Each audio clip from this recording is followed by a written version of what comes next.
Yesterday, Mel Kiper put out a mock draft, a 2-round mock draft, and so I want to go over the Packers picks, the Packers' 3 different selections. And if you want to read the entire mock draft, starting from the very first pick, I will leave the link to the ESPN article in the description down below.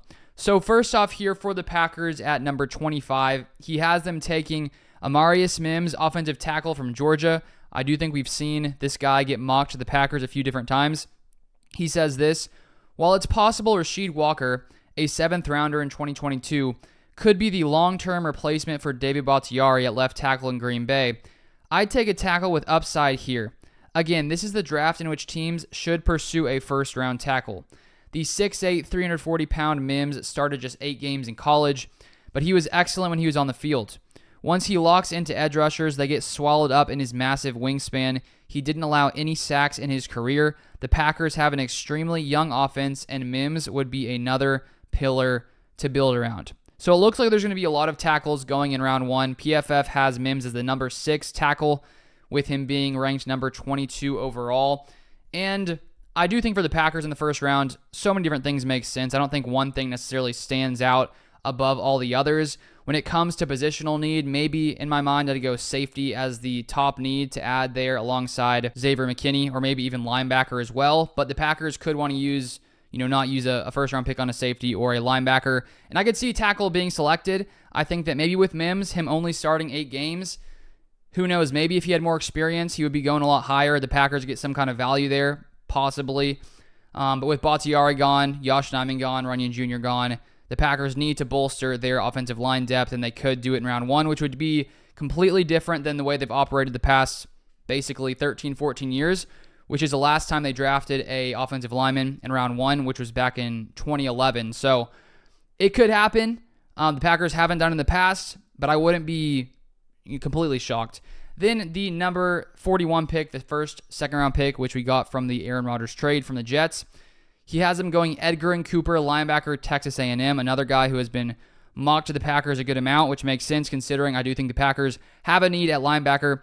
Kiper says this: here's a spot for my top-ranked off-ball linebacker to come off the board. Green Bay parted ways with Devondre Campbell and doesn't have a replacement on its roster. Cooper, who had 14 tackles for loss in 2023, could slot in as a rookie. He has stellar range as a run defender and doesn't have to come off the field in passing situations. So I do think the Packers need to add a linebacker. We'll probably do so in this draft, maybe early, maybe a guy like Cooper. If we look at PFF, they have him as the number 2 overall middle linebacker. They have him 62 overall, so a little bit lower than I think Mel Kiper would have him.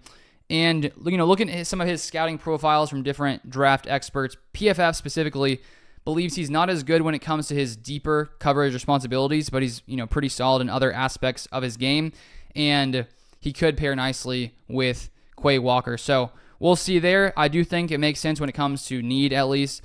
And then the final pick, we have number 58, the Packers taking safety from Georgia, Javon Bullard. Kiper says this: Bullard is a fun player to watch because he can play as a slot corner, as a center fielder, or closer to the line of scrimmage, where he can make plays in the run game. He's a little undersized, 5'11", 198, but he'll get after it in coverage. Green Bay signed Xavier McKinney in free agency and is turning over its safety position.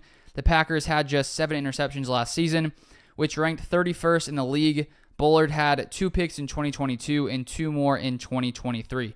So the thing that is nice about him is he is pretty versatile. The fact that he did start at slot in 22, the Packers did bring back Keyshawn Nixon, slot corner. I believe it's a 3-year deal. But you never know. Players can get released before these contracts are over. So maybe they want to bring in Bullard, who has a chance to be safety or slot corner, maybe in the future. If Nixon eventually leaves, they could even put Bullard there if they felt that was best.